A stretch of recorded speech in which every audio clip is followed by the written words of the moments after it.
Brought you bye independence. कण कण में स्वाद, कण कण में भारत। पाठिंबा आहे साहेब, तुम्ही पाठिंबाच आहे. हाच पाहिजे सर. शरद पवार सोलापुर में रैली करने पहुंचे थे और भाषण देने लगे तो रैली में शामिल होकर मराठा आरक्षण आंदोलनकारियों ने नारेबाजी करनी शुरू की। काले झंडे दिखाए और पूछने लगे कि मराठा आरक्षण पर शरद पवार का स्टैंड क्या है। पुलिस ने प्रदर्शनकारियों की धरपकड़ भी शुरू कर दी और इसके बीच का जो वीडियो है आप वो खुद देख लीजिए, उसके बाद आपको आगे की कहानी बताएंगे। जवाब दो, जवाब दो, शरद पवार जवाब दो, जवाब दो, जवाब दो, शरद पवार जवाब दो. आरक्षण आमच्या हक्काचं नाही, मुलाच्या बापाचं. आरक्षण आमच्या हक्काचं नाही, मुलाच्या बापाचं. माढ़ा में शरद पवार का काफिला रोककर भी यही सवाल किया गया। विरोध में काले झंडे दिखाए, नारेबाजी की गई। रास्ता रोकने वाले मराठा आरक्षण आंदोलन के कार्यकर्ता थे। मराठा आरक्षण के लिए आंदोलन कर रहे मनोज जरांगे पाटिल के समर्थन में नारेबाजी की गई। मनोज जरांगे के संगठन क्रांति मोर्चा के लोग पुणे में पवार के घर आकर भी मिले थे और स्टैंड क्लियर करने को कहा था। शरद पवार ने मराठा आरक्षण पर कहा कि शुरू से मराठा आरक्षण का समर्थन करता आ रहा हूं मैं और इस बार भी समर्थन रहेगा।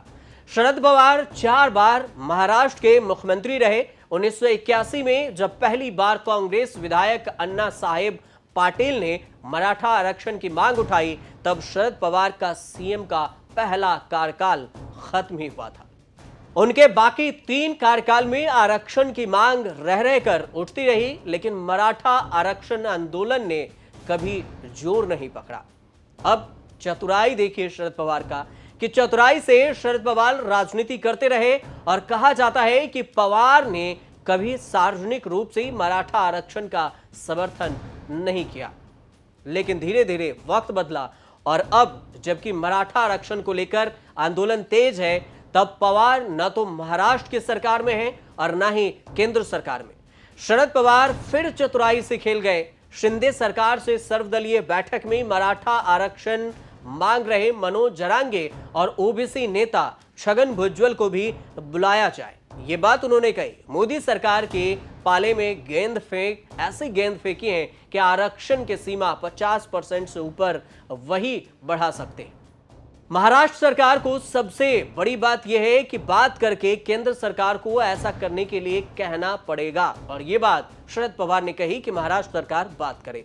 1990 में जब मंडल कमीशन की सिफारिशों से ओबीसी आरक्षण हुआ, तब भी मराठा आरक्षण पीछे रह गया। न कोई जोरदार आवाज उठी और न कोई तेज आंदोलन हुआ।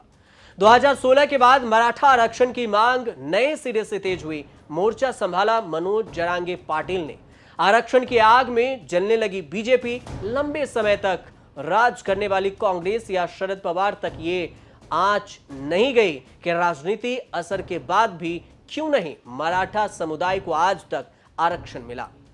देवेंद्र फडणवीस के सीएम रहते मराठा को 13% आरक्षण का ऐलान हुआ, लेकिन 50% के लिमिट के चलते सुप्रीम कोर्ट में ही टिक नहीं पाया। अब एकनाथ शिंदे, देवेंद्र फडणवीस साथ हैं और लेकिन मराठा आरक्षण का कोई रास्ता नहीं बन पा रहा है।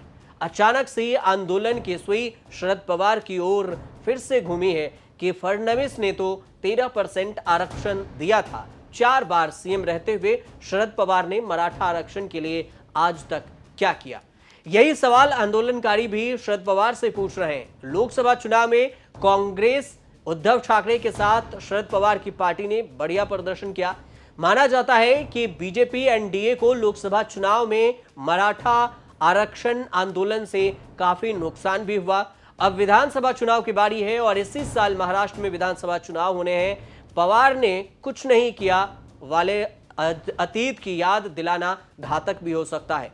ऐसे में यह भी देखना दिलचस्प होगा कि पवार फिर से कौन सी नई चाल चलते हैं।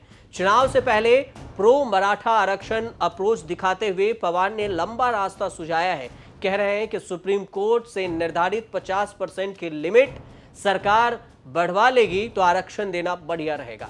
इसमें पवार का योगदान फिलहाल इतना रहेगा कि विपक्ष के रहते हुए सरकार का साथ देंगे। इससे ज्यादा पवार कुछ कर भी नहीं सकते। मनोज जरांगे पाटिल ने महाराष्ट्र में मराठा आरक्षण के लिए जी जान से अनशन शुरू किया और आंदोलन भी छेड़ा। मांग है कि मराठा समुदाय को ओबीसी में शामिल करने आरक्षण दिया जाए और ऐसा करने में राजनीतिक हिचक यह है कि इससे महाराष्ट्र में 52% ओबीसी आबादी के हक का बंटवारा होगा और उनकी नाराजगी बेवजह नहीं होगी।